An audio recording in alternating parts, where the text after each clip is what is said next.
Welcome to Nerds Amalgamated, a podcast that covers the latest events in science, pop culture, and gaming. I'm the professor, aspiring game developer, sci-fi aficionado, and completely and undeniably a geek trying to take over the world. I'll be breaking down the news from tech to gaming. I am the DJ, a humble nerd, a big weeb, and a watcher from the halls of the multiverse. Just kidding. Anyways, I'll be breaking down all things comics to movies to anime. Join us and stay hydrated as we quench you with witty banter, unintentionally hilarious hot takes, and trivia more fun than a night at the pub, courtesy of Nerds Amalgamated. Welcome back to Nerds Amalgamated. This week we've got some big stories. The US Copyright Office has declared generative AI can't be protected by copyright. There's an asteroid that may crash into the Earth in a few years. And we have an update on the UK branch of the Stop Killing Games campaign. But before we get into that, this week we've been given some energy drinks to try by a company called Res. They're an Australian gaming energy drinks company. Nice. The color looks awesome, by the way. A very deep purple. Yeah, very nice. I got what flavor did you get, Professor? We've got crisp apple berry. Ooh, nice, very nice. Should we try it? Yep, might as well. Yeah. Second. Love the packaging, by the way. All the stuff is in one can. Now, ooh, paper sash. You didn't pre-prepare yours? No. And you've only had all day to get ready for the podcast. I like to do it on the spot kind of thing, so. Well, while he's getting that ready, to be clear, we were given this for free. So these are just our thoughts on it, trying it for the first time. Alright, I placed mine in the water. The drink contains caffeine. It's an energy drink, but it also contains some other ingredients, which they claim will relieve weariness and fatigue, maintain mental concentration and focus, decrease mental and cognitive fatigue, and reduce eye strain. Yeah. Alright. Cheers to you, Professor. Alright then. Really good. Oh, yeah. I can feel it. That's really good. Love the taste. Yeah, it's a nice flavor. Yeah. Has a nice apple taste to it. It's really good. So if you're interested, you can look this up on DrinkRez, that's REZ.com. It's a made in Australia product, so support our local businesses. And shout out to Claire for giving us this lovely package and stuff to try out. Really love this. Really, really love this. Rez, can't leave home without it. Your jingles are getting worse. I thought it was going to be bad when before we started recording, you started singing along to I would do anything for love, but I won't do that. But no, your jingles are just getting worse. What? I just lied. I'm not gonna get copyright protected if I use Meatloaf. If I use a cover. That's not the problem. It's that you can't sing. Anyway, on to our first topic for today. The US Copyright Office has declared that generative AI can't be protected by copyright because it doesn't have a human author and it lacks originality. Yeah, apparently the decision reinforces the principle that copyright law requires human creativity, even though the threshold for originality is low. This follows previous rejections of copyright claim for AI-generated content, emphasizing that authorship is essential. However, AI-assisted works may still qualify for protection if a human demonstrates significant creative input. The design has major implications for AI-generated art, writing, and media, affecting ownership rights and legal protection. Hello, Professor? Yeah, I'm here. I'm just reading this lawsuit here that they cited. Yeah? Naruto-verse later. What? Yes, a crested macaque, I think it's pronounced macaque, basically a monkey, named Naruto, took a photo of itself using a photographer's camera. And PETA, the People for Ethical Treatment of Animals, tried to argue that the crested macaque, Naruto, owns the selfie. Oh, I remember this. Yeah, it was macaque monkeys. Yeah. Oh, macaque. Yeah, macaque, I have no idea, but it's basically this photo. Yes, a photo that everyone listening to the podcast will know about and be able to see this photo. This photo. You're really giving them a lot to work with today, DJ. It's a photo of a monkey smiling at a camera. Yeah, it's yeah, Naruto is a crested Macau in Indonesia, and it was a court case years ago that the court upheld a lower court's previous ruling, which basically that animals can't file copyright infringement. So yeah, this photo was taken in 2011. For those that are curious, so why would you want to name a monkey Naruto? Lord only knows. I wonder how the monkey felt about being named after an anime character. And they also, yeah. So besides this lawsuit, they also cited another lawsuit as well. Supported the case apparently. Thaler v. Perlmutter, where the artist Stephen Thaler, or Thaler maybe, who had developed an artificial intelligence program he called the Creativity Machine, tried to register the work created by the machine with the Copyright Office. He identified himself as the owner of the copyright, but the author as the Creativity Machine. His application was denied because the copyright law extends only to works created by human beings. What's interesting though is that the Copyright Office says that in most cases humans will be involved in the creation process, and the work will Hmm. be copyrightable to the extent that their contributions qualify as authorship. Yeah, there's a couple of questions. There are a couple of questions to be asked about this though. Like for example, how will this ruling impact artists and writers use AI as a creative? Which I Well, think it. looks like it depends on how much the human does. Because as part of Feist Publications v. Rural Telephone Service Co., the court said that to be sure the requisite level of creativity is extremely low, even a slight amount will suffice. The vast majority of works make the grade quite easily, as they possess some creative spark, no matter how humble or obvious it may be. Yeah. There's also the other question of what specific criteria does the U.S. Copy Office use to determine the human authorship requirement? Because there's not much, isn't there, for that criteria to be a thing? It's an interesting philosophical debate because this is the first time, other than cases like Naruto v. Slater, that someone has tried to copyright a work of art created by a non.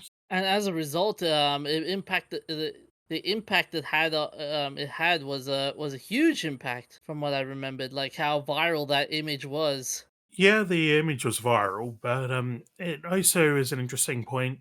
If the work isn't created by a human, so the copyright doesn't belong to a human, who does it belong to? Does it belong to the company that made the AI, or does it belong to the person who input the prompt, or does it belong to the AI itself? Do they set up some sort of trust for AI if that was going to be the owner of the copyright? Like, there's a tree somewhere in the US, I think, where the person who owned the land that the tree sat on created a trust of some sort and sold the trust. So the tree is technically its own owner in a Okay. very low level understanding of the law.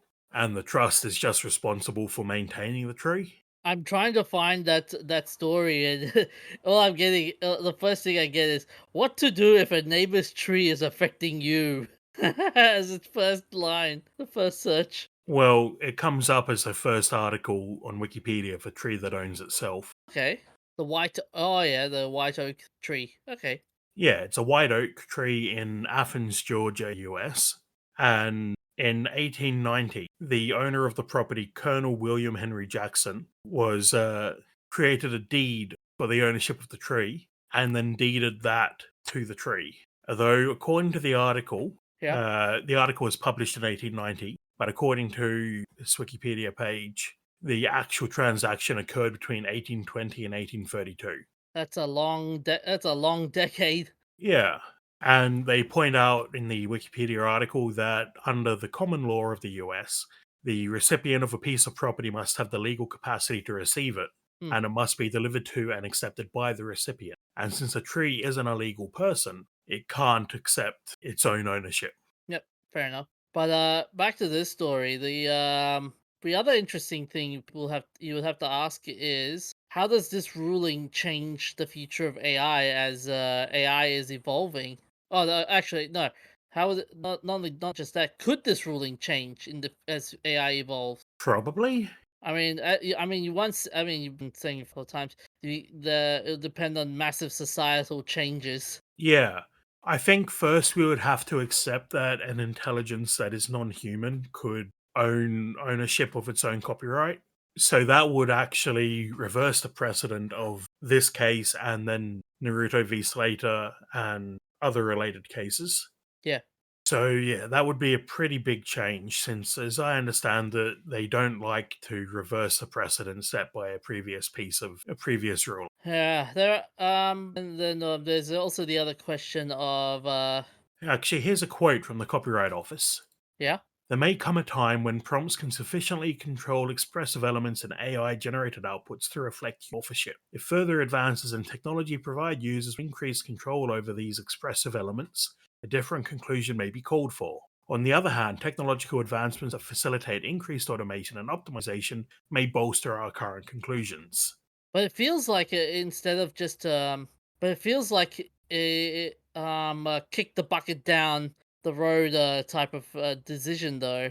No, I think they're making quite a clear decision and then saying it may change in the future, but the fundamentals of the case will have to change first.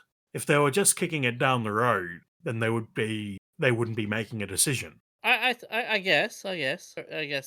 Yeah. Another thing to you would have to ask as well is could this decision stifle innovation in AI art and creativity tools? Which I don't I think. think there will probably be another couple of cases to follow up this one Hmm. where they investigate whether what the extent of of human involvement allows it to be copyrighted. And once that's figured out, the AI companies will start having humans to do exactly that amount of work to make it copyrightable when they create a script or a story or Yeah, but how are the courts going to define creativity in the context of AI and human-made works, though?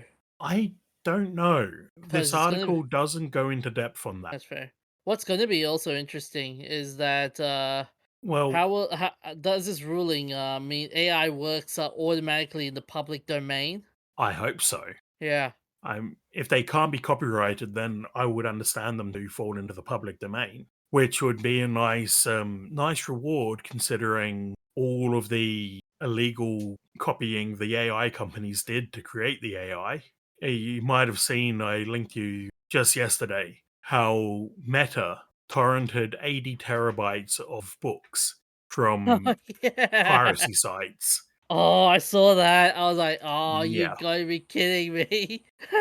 And the orders came from the top basically to go out and torrent 80 terabytes of books. And to be fair, to be clear, that is a lot of books. Oh, yeah. Most ebooks come in at under a megabyte.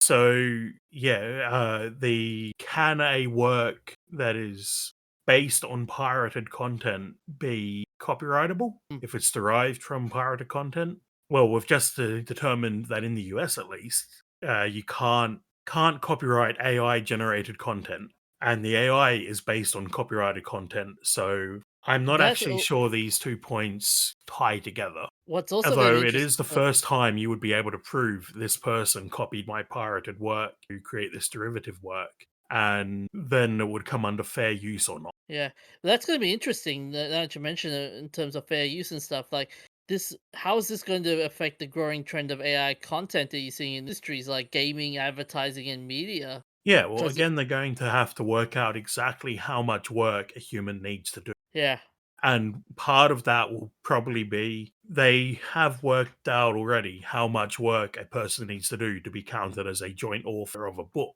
So I suspect that for things like games or movies that use AI generated content, then they will have to list the humans who worked on it in the credits and the humans who own the copyright to the parts they worked on, but the parts that the AI did won't be copyrighted. But then that feels like feels messy. I'm not sure how that works legally. I with should this ask my lawyer friends. and with this legal setting, it will business will like I wonder how many of these businesses discouraged from investing in AI content, or will companies further develop AI models to claim copyright over AI works? I think we're a long time from AI being able to claim its own copyright, but I could be wrong. I mean, these are just spicy chatbots, basically. And they felt like to me, even though I follow AI on the periphery, it was a very big sudden jump. So there could be another massive sudden jump that I'm not expecting to happen. Okay. But I think ultimately one of the big points will be when the AI can be determined to have legal personhood. It'd be like the I don't know whether you're familiar with the movie Bicentennial Man. Yes, I am. I love that story. And how Robin Williams says like, "Oh, I want to be a robot now. I want to have money, want to be paid for my services." Yeah. Yeah, that's I think it's based on an Asimov story. But the plot is basically there's a robot who over time begins to gain some level of sentience and eventually begins to replace his body parts, his robot parts.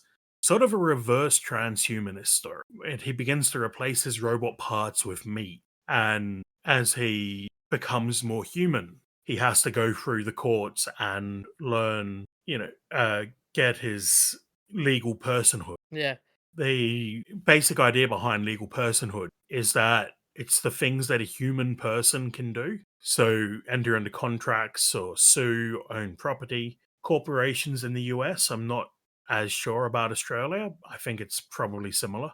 But corporations count as legal people because corporations can own property and enter contracts and all of that. yeah. But it's also a distinction between an actual human being and the corporation, which is definitively not a human being. It's a system that generates an output based on the work of many human beings.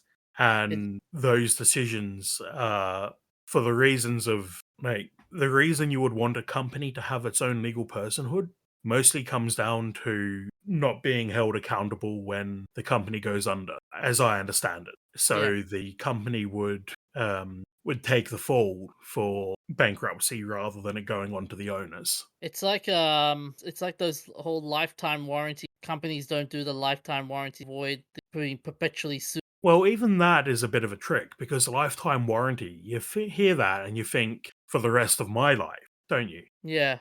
But it actually means for the life of the product. So, for the expected life of the product, a phone might be expected to last a decade at the max. And a lifetime warranty for said phone would then only need to last a decade. Yeah, someone said I've just posted that question and on Google someone asked that question of how long is a lifetime warranty and someone did say, yeah, it's but it says not your lifetime, it's the lifetime of the product. So after 5 years the manufacturer may end support for a product, no longer hold plate replacement parts and just say the product's lifetime has ended. Yeah, which is an interesting thought. Put a pin in that because that's an interesting thought for our later topic about stop killing games. Okay. Will it involve an asteroid? It won't, but I think there's a lot of people who right now want to be wiped out by an asteroid. So, our second topic, there's an asteroid with up to 2% chance of hitting Earth in 2032. Oh, okay. Last time I remember there was a 1% chance, now it's jumped up to 2%, eh? Yeah, that's Damn. what got it into the news. That's the thing about this. It's as they measure the uncertainty in the orbit, they change their prediction of whether it's going to hit the Earth or not because they're modeling all the places the asteroid could be in another 8 years. And we know where the Earth is going to be, so we can see that that sort of cloud of places that the asteroid could be in 8 years contains this amount of the cloud is positions where the Earth will. So, yeah, so late last year, the Asteroid Terrestrial Impact Last Alert System at NASA detected the asteroid 2024 YR4, which is due to pass close to Earth in 2028 and then again in 2032. And they've figured out it's not going to hit the Earth in 2028, but the current prediction is about 1.9% chance of it hitting the Earth on December 22nd, 2032. How big is this asteroid again? It's not as big as a bus, isn't it? From what I remember. I'm just trying to find that. Yeah, 40 to 90 meters wide. A bus, I think, is about 50 meters long, and it's estimated to be about the same size as the Tunguska event asteroid. Okay. Oh yeah, here we go. I'm seeing. Yeah, I'm seeing the. Wow. Okay, that's big. The Tunguska event The or the 2020 asteroid, 40 the to 90 asteroid. meters. Yeah. Yeah. 40 to 90 meters is big. And keep in mind, it's not going to be narrow like a bus. It's going to be roughly round. But the Tunguska event is basically a explosion. Wikipedia says it's between 3 and 50 megatons Oh. equivalent of TNT. So basically, a nuclear bomb equivalent went off in the atmosphere over Russia in 1908 and collapsed. Like these massive fields of trees collapsed because of it. So it's not going to destroy the Earth if it does hit, but it will leave a big dent and could kill a lot of people if it hit a city. Oh, that's gonna be the big question. If it hits a city, where? Where will it hit? Yep. Well, there's a great video by Scott Manley, which I watched this morning, about the asteroid impact. And it said that if it does hit, and keep in mind, this 2% chance of the asteroid hitting is most likely going to reduce to zero as more data comes in. Because, as I said earlier, they've predicted a cloud of locations where the asteroid might be in 8 years. As they make more measurements and work out how fast it's going and which direction, they can reduce that cloud down, and most likely it will miss the Earth. Doesn't don't we have like a defense system to counter threats like these? No, there's no designed defense system. There Oh, was okay. the dual impact asteroid redirection test, I think it was called, or DART, back in, I think, 2018, where NASA basically launched a missile at an asteroid to see what would happen. The idea was to see if they could push the asteroid, they could change its course. Oh yeah, the double asteroid redirection test. There we go. Yeah. That's it. Yep. And the idea behind it was to hit an asteroid with a mass that would throw it off and change its. Now, the according to Scott Manley, the most likely impact locations for the asteroid run parallel to the equator, which makes sense because most objects in space are in a plane because of the way the rotational momentum works and stuff like that. So it makes sense that it will hit parallel to the equator, and it runs all the way from Central America through Africa to India. Oh Those are some heavily populated places.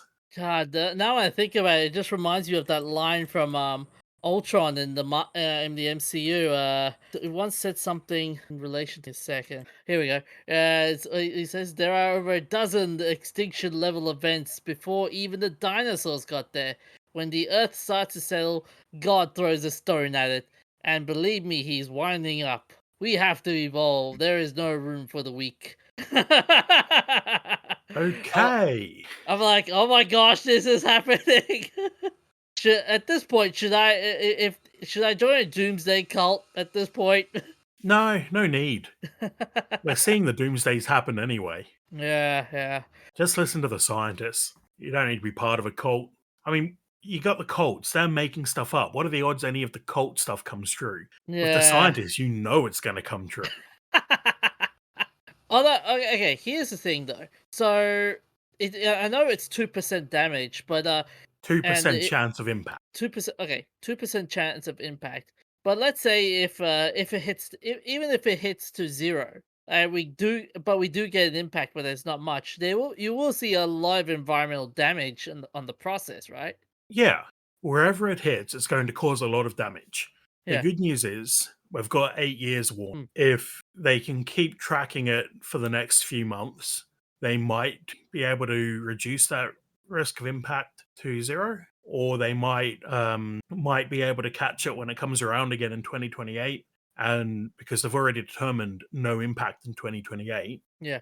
it's just the further out you get, the harder it is to predict.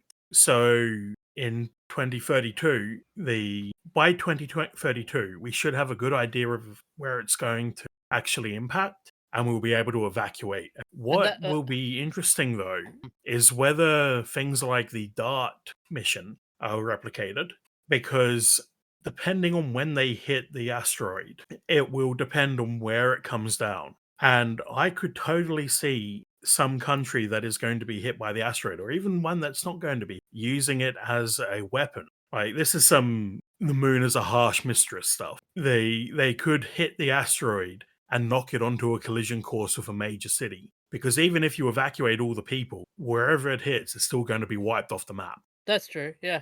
And the crazy part's gonna be how many it'll be the number of casualties. It'll be immensely huge. Oh, immensely Yeah, damaging. well, even things like any sort of evacuation carries the risk of people dying who wouldn't have died whether if they weren't having to be evacuated. Like you might remember the Fukushima evacuation Oh yeah. back in Yeah. 2011. The evacuation of people from the exclusion zone around Fukushima is considered to have been more deadly than the Fukushima meltdown itself. So it's possible that if they had just let people stay in the exclusion zone, there would have been fewer deaths.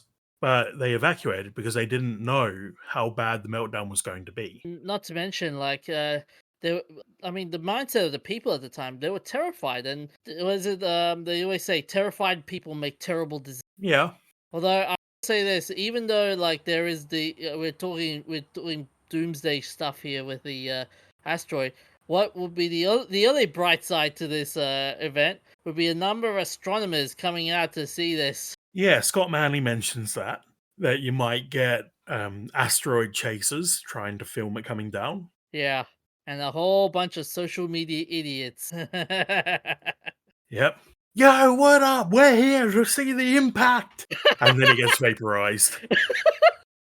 It's like, let me take a selfie, yo! He died. I will be remembered for this. Yeah, so what I'm hoping is that we don't have a don't look up scenario Oh and no. instead have a what's that movie? Armageddon? Yeah. We have something more like Armageddon. Oh, does that mean we're gonna see Aerosmith start singing in the fucking in a fucking stadium like don't wanna hold my close my eyes? And Well, I'm like the Discord hates your singing so much it's cutting you out. Oh Jesus. Yeah, well, the funny thing is, there's a comment in making a reference to the figuring out if it's easier to teach astronauts to drill or teach drillers to be an astronaut. Yeah. Scott Manley's replied to that with a NASA employee page for an astronaut who is a former oil driller. Oh yeah. Not that any sort of actual redirection mission would involve landing on an asteroid to blow it up. You just use a missile. Here's another thing. Here's another thing to ask. So even if there's a low chance of impact, could that low chance of impact be attributed to like the amount of fog and smog and all the crazy shit that's up in the atmosphere and ozone as well? Uh, I'm not sure if I follow. He's saying, like, would the impact affect the atmosphere? Yeah. Would the actually no? Would the atmosphere affect the impact? The Oh, other way around. like, would it burn up in the atmosphere? Yeah. Well, even if it did, there's still the chance of it causing a Tunguska event, Hmm. where the asteroid burst in the atmosphere. And the much smaller asteroid that exploded over Chelyabinsk back in 2013 was so the Tunguska event was most likely caused by an asteroid of similar size to 2024 YR4. The Chelyabinsk asteroid was about 20 meters wide, Hmm. and that was an airburst impact. Basically, the asteroid broke up in the atmosphere, and it still caused massive damage across a wide area.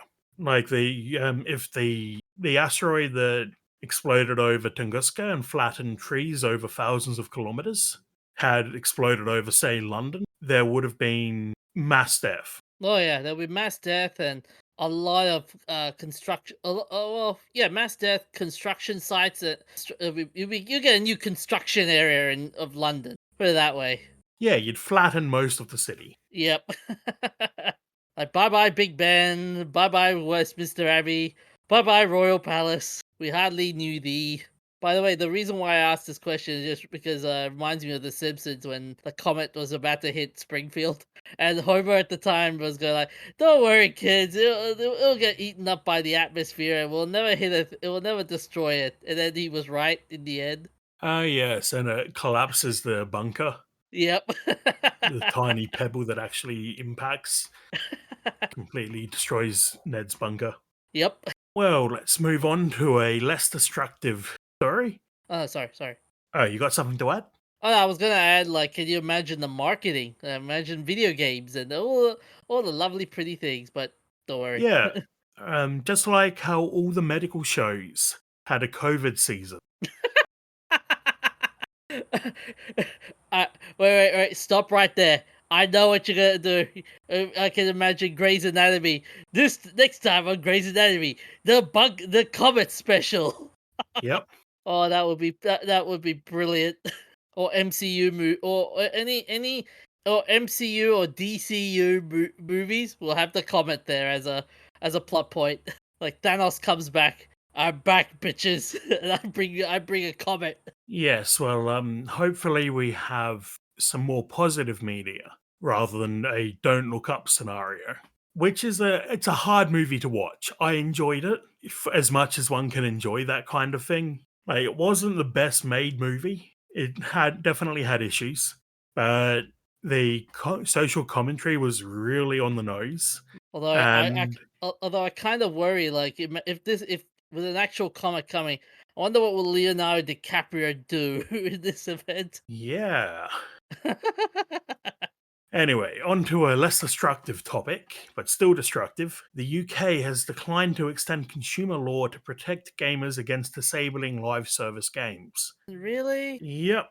So basically, the Stop Killing Games campaign that we've spoken about before submitted a petition to the UK government with 10,000 signatures asking for an update to consumer law to prohibit publishers from disabling video games and related game assets slash features that have been sold without recourse for customers to retain or repair them. And the government response was there are no plans to amend UK consumer law. Those selling games must comply with existing requirements and will continue to monitor this issue. Oh, that's what. That sounds so limp-wristed. Yeah. Now that is kicking the bucket down the road. Yeah. Which this ties back into the lifetime warranty discussion we had before. Yeah. It's got me thinking, how long should the lifetime warranty for a product be? How long should a product be guaranteed? Like, in as Australians, we have certain consumer rights, and it's impossible for companies to get us to waive those rights. So we have rights for a particular warranty. So should we require companies to maintain a particular length, minimum length warranty for products they sell? And how do we do that when companies can go out of business? Like, as an example, I have a couple of Pebble watches. I got given one for my birthday, and the first time it got wet, it died because there was a manufacturing defect with it. I Ooh. opened it up and had a look, and the O ring was completely split.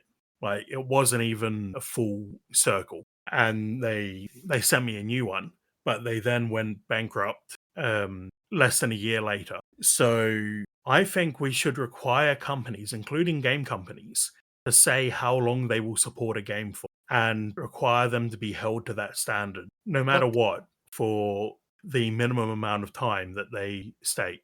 But here's the problem, okay? You Even if I grant you the fact that companies do that, the problem will be is that they will put it in a very tiny line in the those user agreement The manuals. EULA? Yeah, the EULAs. Yeah, they put it in a tiny line in the middle of a quagmire of legal jargon, and not many people will read it. Yeah. That's my problem. Like But you. if they were required to put the warranty period for how long the game will last on the purchase page or on the box, if you're going to go and buy a physical copy, then they would be required to say this game will be supported until at least, say, like July 2025. And you can look at a game on the shelf and see that and think, okay, there's no guarantee this game will be supported in another couple of months, or you can look at it and it will say this game will be supported until 2028.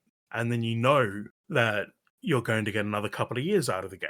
But wouldn't that also be dependent on the popularity of the game? Like Minecraft, for example. How old is that game now? 15 years? Yeah, and that game has been you get a lot of support for that game 15 years afterwards. Yeah. Like, can you imagine if all of a sudden Minecraft decides to go, you know what? After all these years, we're not going to do any more support because the game is too old per se. I could totally see them trying to do that. But But they the when you bought Minecraft, hmm, like, I've had Minecraft since near the beginning, and when I bought it with the expectation that I mean, I was a lot younger, so I didn't understand my, like, early access as much as I do now, but I bought it with the expectation that I was going to play the game that I saw in the state that I saw for as long as I wanted to play that game, and then I'd get bored and move on. They have chosen to support it for 15 years, yeah. but they could have said this game is guaranteed to be supported for 1 year. I probably still would have bought it because when I bought it, it only had single player. And I was excited by the state of the game at the time. And looking back on it with 15 years of content, I've obviously got a very good deal. But it also has the advantage that if I'm playing the Java edition, I can download a server and run the server on my own computer and play multiplayer with my friends. I can mod the game. I'm not required to take the game as it was in 2011 and then not be able to play it again because they decided they weren't going to support it anymore. If they had said this game will get 1 year of support, I was already excited for Minecraft. I would be happy with that. If Yeah. they came out and said this game will get 10 years of support no matter what, I'm sure a ton more people would be interested in it, especially considering the last decade where we've really seen games get dumped because they're not supported. You reckon the live service model has killed it? I reckon the live service model has killed single player games. There are a lot of CEOs who are quoted as saying everything must be live service, even from traditionally single player studios Hmm. like BioWare and Anthem, Bungie, and what's that game? Destiny? Yeah, yeah, But the thing is, you're going into buying a game not knowing how long the game will last. yeah. And I have a couple of dead games in my Steam library that have ended support or never been fully released because they were in early access. There's one that I read about just yesterday, Resident Evil Reverse is a multiplayer Resident Evil which has gotten 2 years of support. Now nobody plays it and that's why they're shutting it down with some wishy-washy statement about how it was a celebration of our 25th anniversary and it served its purpose. But if you look at the actual player count, it's because nobody played it. Yeah, and, it was the same But case if it's the same they oh, should have been required to say when it came out how long they would support it for, hmm. because somebody could be coming into it last week and buying the game before this announcement came out and not know how much longer they have. I was gonna say, it's the same case with, like, with, like, Concord, for example, how it came out, and then a few days later, it shut down. Yeah, And there are a lot of other games as well, like what was it the other day? Multiverses. How it came out and, it was, and then recently they announced they were gonna shut it down as well. yeah, but nobody knows how long a game is going to live for. Yeah, And and I don't that think that's very fair. Most of the time, when you buy a product, you get a guarantee. This product is warranted to last for a year or 2 years or whatever. We hmm. don't have that in game. I think it's dependent on the popularity of the game. Hence why I said hence my Minecraft example. Like I reckon with, like, for example, Helldivers, as popular as this game is, you will get a lot of like the support for it will like look at Concord and Multiverses and what's the other one? Oh yeah, Batman and Suicide Squad, Kill the Justice League, and how they've recently announced they're not going to do support for that game either. Yep. I would also want to add this: even if you were to explicitly say this game will have like a few years of support and stuff like that, that I think they won't explicitly say it. It'll be worded so meticulously that it will make people buy them and get madder in the long run. Well, that would be because the law isn't implemented properly. If the law says that they have to support it for a certain warranty period, then they have to support it for that period. If they find a way to weasel out of it, then it's because the law isn't defined correctly. Yeah. The same as, like, you don't hear about companies weaseling out of the warranty for selling you a screwdriver. If I buy a screwdriver at Bunnings and it breaks, I can take it back and get it replaced under warranty. And I know how long the warranty is going to last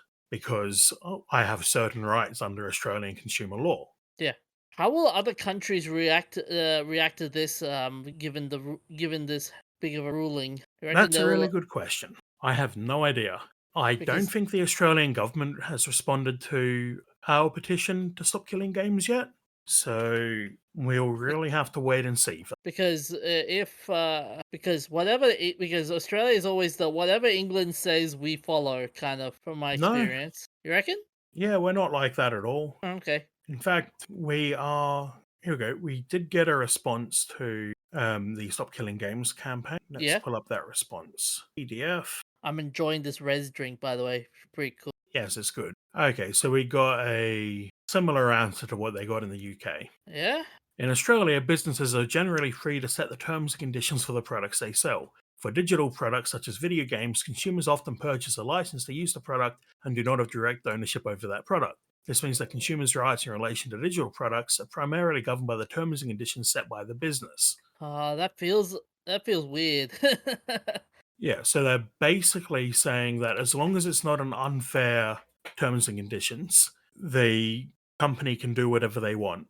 I mean, to a certain degree, that's true because it's the game is the company's IP, so it is true. But I don't know. What do you reckon? Do you reckon that's true though? Or, like it's like the game, for example, it's the company's IP, and so it is their product, and we're just consuming it. So they have the Yes, rights to. but Which, almost every other product that you can purchase, hmm, like, till you pick something at least tangentially related to games, we'll pick books. I can buy a book and do whatever I want with it within the law. yeah, The company can't come and take the book away from me later. yeah. So we've allowed software to be classified as its own thing, which means that it's not held to the same rights as a physical purchase. So does this mean that the Stop Killing Games movement is dead, or is it it's just a temporary setback? It's a temporary setback. So there are other countries where there are petitions. The main goal of Stop Killing Games is that if we don't get a favorable response, at least we get a response that defines the law in relation to video games, because it's quite often in a bit of a gray area. So it one of the goals of the campaign is to find out where the boundaries of that gray area are. And that's going to be a very, very messy gray area. Yeah, Also, I know it's not really a question that's related to the podcast itself, but you reckon this sort of UK government, it feels like it's the government itself is just limp wristed at this point, or is it just a strong I think response? they don't particularly care. I think in both these cases, the UK response and the Australian response, the government doesn't particularly care because of how it sees video games. Like, if we look at the Australian response here, they point out that video games count as a license, not direct ownership, and that any changes to the law would have to go through the Australian consumer law and come up with guarantees for things, which is my suggestion that the guarantee should include a warranty period for digital purchases. Like, if I buy a game, I need to be able to get it for, say, 2 years. UK response is, yeah, it's again, no plans to amend the UK law. They must comply with existing requirements. Basically the same as the Aussie response. So I think unless we had somebody in the government who really cared about this sort of issue, and maybe if they were going after say Adobe for Creative Cloud rather than games, maybe then things would get a bit more push. But it's been an interesting process to be part of. Agreed. Well, what is our messed up moment this week? Oh, so you know how the Fantastic Four trailer came out the other day, right? Yes. And I was gonna ask you, are you a fan of Dragon Ball Z again? Z? You've asked me this before. I'm not. Okay, I was You gonna got say if you. memory issues, mate? Yep. My big question, my question. The reason why I asked you is because there's a section called the fusion section in Dragon Ball Z, how they have the fusions. So Fantastic Four had their own version of fusion. And let me warn you, it is not for the faint-hearted. The picture looks absolutely terrifying. And the reason why this happened was because on Fantastic Four Road Trip, the family decided to make a trip to the cabin near the Grand Canyon. Even those with the passing interest in the horror genre know that this is a classic setup. Uh, this happened because Reed Richards' own curiosity. And you're gone. It looks like the DJ is gone, so I will wrap things up here. Our messed up moment was something to do with the Fantastic Four, but as I'm sure you'll never know that because the DJ decided not to describe the picture he sent. And our wacky movie from the 9th of February 2018 is Time Trap. A group of students venture into the deep caves of remote Texas to locate their archaeology professor who has gone missing while searching for the Fountain of Youth. In the course of their pursuit, they unwittingly rappel into a break in the space-time continuum where time passes slower than on the surface. With no hope for rescue, they descend further into the cave and uncover the most coveted urban legend in history and find themselves in the crossfire for its control. The film was initially conceived as found footage, and the co-director Mark Dennis cited Indiana Jones and the Goonies as inspiration. The premise came from a 4-year-long trip to the South Pole that Dennis took. When he returned to the United States several years later, he was surprised by how much had changed. Part of the filming occurred in the Bronson Caves, known as the Bat Cave in the Batman series from the 1960s, and the film is loosely related to The Timeline, which is an adaptation of Michael Crichton's book. Michael Crichton's favourite adaptation, Jurassic Park, is responsible for the line "must go faster," which is used in this film. And that's all we have for tonight. So look after yourself, stay hydrated, and we'll see you next time.